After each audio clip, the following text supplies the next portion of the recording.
Hi, I'm Brian Russell, and I wanted to talk with you a little bit about Exodus and mission. When we've reached Exodus, the book of Exodus, we've actually reached the heart of Israel's gospel. So far, we've been talking about the prologue, really, to God's main salvific actions in the Old Testament. We've talked about creation. We've talked about fall. We've talked about God's calling of Israel's ancestors to be this missional community. But when we get to the book of Exodus, God's people go from being a family to being a nation, and they do that through this crucible of slavery to Egypt and God's dynamic deliverance of them. And that's the heart of Israel's witness in the Old Testament. We can listen to some places. When we get to the Ten Commandments, the prologue for that, or if you're a Jewish person, this is the first of the Ten Commandments. It's Exodus 20, verse 2. I am the Lord your God who brought you out of Egypt, out of the house of bondage. Psalm 80, verse 8 remembers, you brought a vine out of Egypt, you drove out the nations and planted it. There we see Exodus and the settlement in the land linked together. Micah, for I brought you up from the land of Egypt and redeemed you from the house of slavery. I sent before you Moses, Aaron, and Miriam. So these are just some different places. There's a text from the law, from the writings, and from the prophets. And so Israel's witness is that God, the creator God, Yahweh, delivered God's people from slavery, and that's the heart of their history. So when we try to locate that in history, we looked at some of this at the beginning of the semester. The problem with finding the Exodus in history is that it's that this event's only in the Bible. And you wouldn't imagine the Egyptians to have said, yeah, we had a bunch of slaves, but their God came down and really wiped us out and just kicked our butt in battle. That wasn't going to happen. So we don't have anything specific from Egypt. It's obvious, and you can demonstrate that Egypt used slaves, that the general period of when the Exodus would have happened in the Bible does fit roughly with what we understand about Egyptian history, but there's no smoking gun direct mention of the Israelites in terms of coming out of Egypt in the Exodus. So for example, again, we can find Joseph and the arrival of Jacob and his sons during the Hyksos period. We can find biblical data for linking Exodus with Egyptian history. So the mention, for example, in Exodus 1 of the store cities of Pithom and Ramses. There were some Egyptian pharaohs named Ramses, so that gives us some links. There's indirect evidence, so we know that the Egyptians chased slaves into the wilderness. We know that they used Semitic slaves. There's a number of pieces. We know that they fortified the road between Egypt and Palestine. So there's some indirect evidence, and we could go into more detail if we had more time.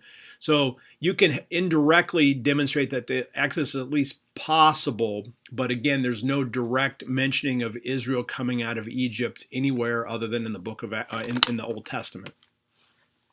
There's two rough dates, either a 15th century date or a 13th century date.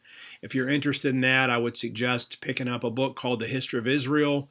One of my favorites is by Provan, Long, and Longman. It's called A Biblical History of Israel, and you can see the different options there. Now, there is one significant piece of extra biblical data, and that's called the Merneptah Stele. This is a monument that comes from the late 13th century. Merneptah is the name of the pharaoh who followed Ramses II, who was one of the potential pharaohs of the Exodus. And this is what it looks like.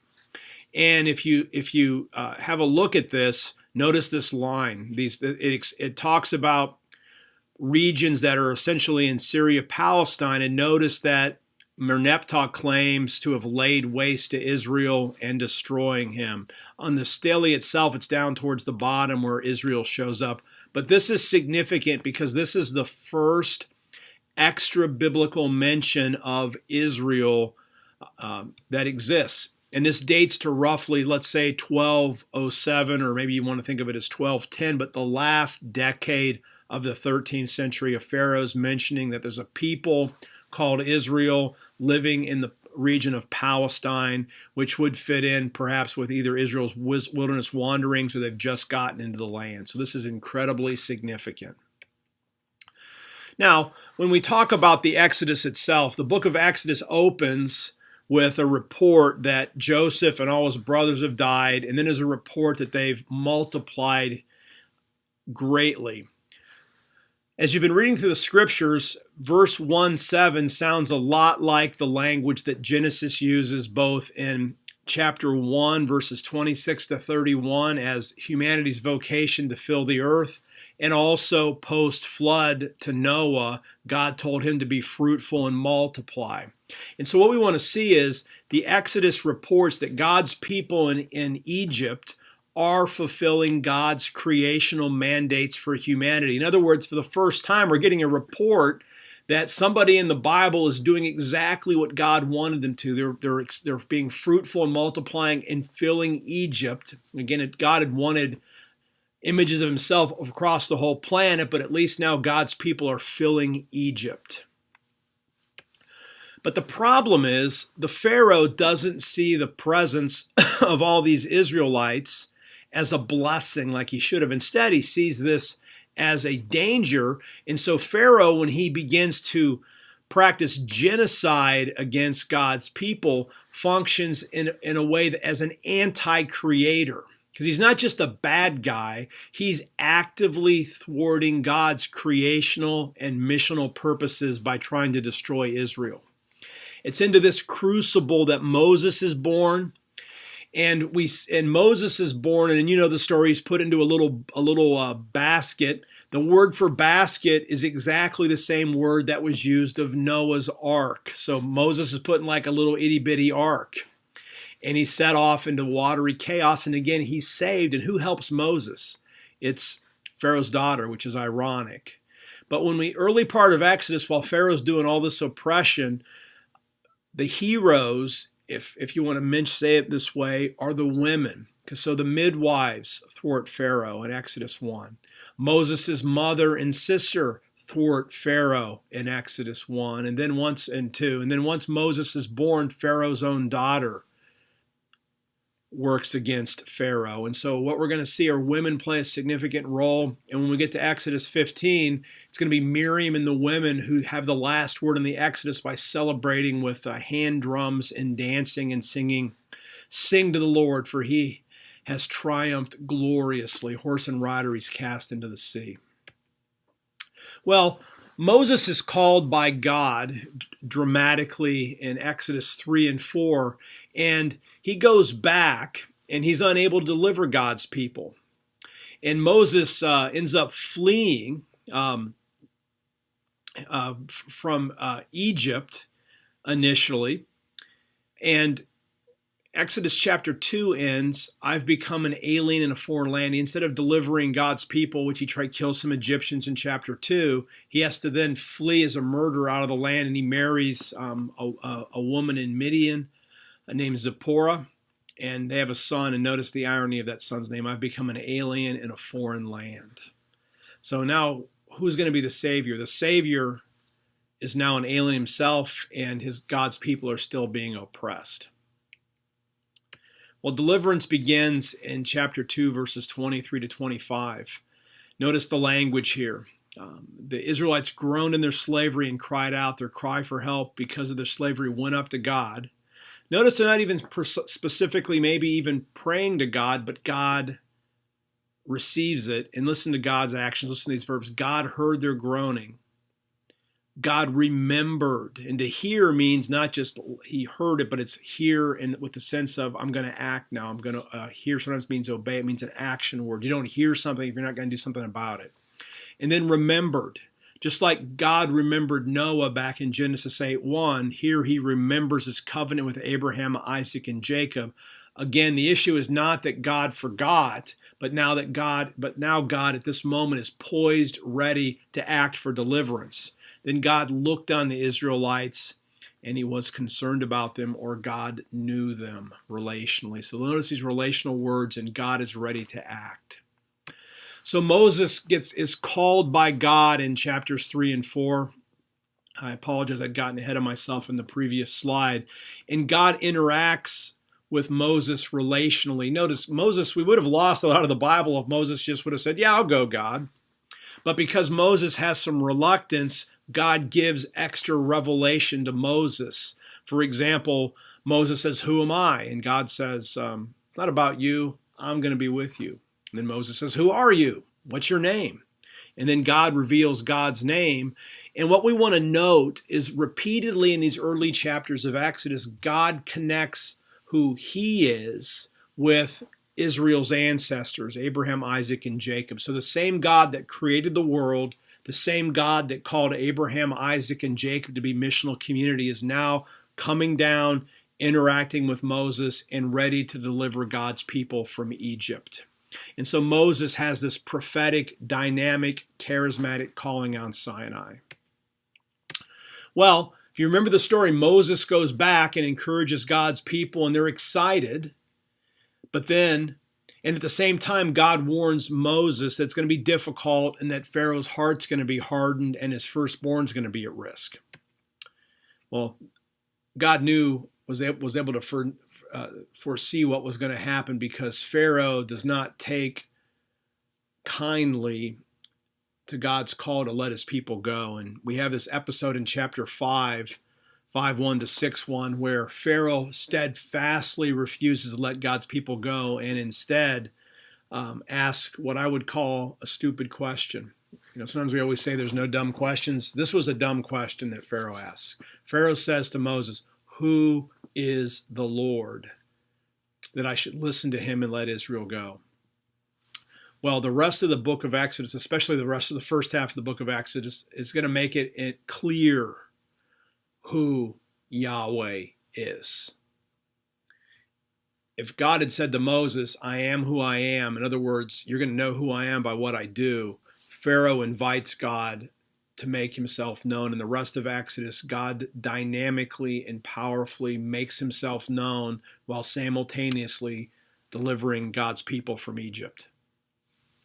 So we have this recommissioning. It's like Moses fails in his initial attempt, and God gives him a halftime speech. God reveals his name again, uses covenant language. "I'm going to take you as my people. I will be your God." We have a genealogy that ultimately shows why the Levites are going to be key leaders. Again, the Levites won't even be separated out until Exodus 32, 33, and 34, but we see that Moses and Aaron are going to have the proper credentials to be religious leaders. They're going to be Levites.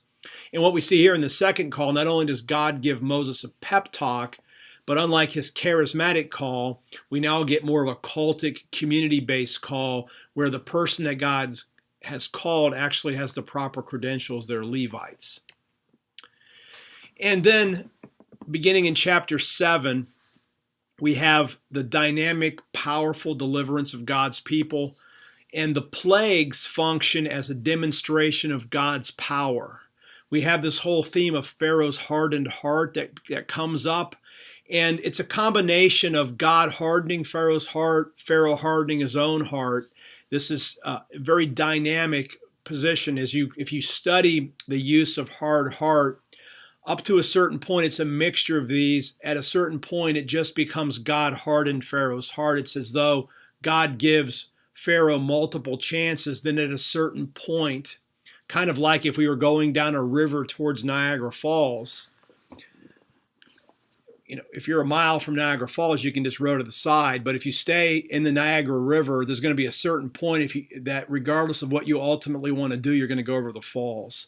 That's how I like to think of Pharaoh's hard heart. I invite you to look at Terence Fretheim's Exodus commentary if you'd like to read a really dynamic understanding of hard heart there. But what I want you to see is at the center of this, there's a missional intent. In 9:16, God has Moses tell Pharaoh this: "I've raised you up for this very purpose, that I might show you my power and that my name may be proclaimed in all the earth." Friends, this is powerful. In other words, Exodus isn't just about getting slaves out of Egypt. It's about revelation. God is able to use Pharaoh, who everybody thought was a god, and his intransigence, his stubbornness, his willful disobedience of God. God is even able to use this kind of a person as a means of making his name known in all the earth. Then there's that final sign, the Passover. And there's this whole liturgical piece. And the story slows down. When you're reading through Exodus, you're going to notice this. We've had all this action, and now There's kind of a pause. You have this ritual, and simultaneously with the original Passover, God is giving instructions so that subsequent generations of Israelites can celebrate the Passover. So history and liturgy get mixed together in a way that then allows every subsequent generation to become the Exodus generation when they celebrate Passover. So this has some implications for ritual and how we might use rituals in our missional communities today.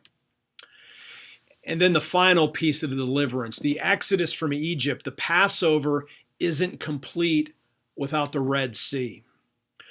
And notice these things get linked. In the New Testament, Jesus is going to link Passover with his death. And the crossing the Red Sea is a foreshadowing of resurrection. So Passover cross, Red Sea, resurrection. The one is the initial deliverance, the cross, the death for sins, but then God raises up Jesus to announce his ultimate victory. In the same way, Israel is liberated from slavery through the Passover, but their future isn't secure until they have the Red Sea. And God vanquishes Egypt at the sea. That announces his victory over all forces of evil. And the Red Sea even foreshadows the crossing of the Jordan. And what's significant about this, and I'm going to post some additional videos on this, is that the Canaanite deity Yam was known as Prince Sea and Judge River. So God actually in history acts in ways that subvert Canaanite mythological categories. So it isn't just a cool miracle crossing the Red Sea. This shows that God is more powerful than one of the most powerful gods in the ancient Near East, the god Yam, the god of the sea. Greeks and Latins knew him as Poseidon or Neptune. So when we talk about Exodus, Exodus isn't just about freedom from something, but it's freedom for something. And that freedom is going to be for living as God's missional people that are going to reflect his character to, for, and in the world and among the nations. And the Exodus is an announcement of a new kind of deity who's defeated all evil and created a new humanity for himself, through whom he's going to bless all the nations. So that's a little bit about the Exodus and mission. So what I want you to see is Exodus isn't just about getting getting Israel out of Egypt. That happens in the first 14 chapters. The rest of the book then is about getting freedom for the service of God. It's about getting Egypt out of Israel. And that's what we're going to see in Israel's history. It was easier for God to get Israel out of Egypt than it was for God to get Egypt out of Israel. So the rest of the book of Exodus, when we start talking about law and covenant, is going to be about the sanctification of God's people so that they can live as his missional community that reflects God's holy character to the world, for the world, and in the world. Again, I'm Brian Russell. Thanks for listening.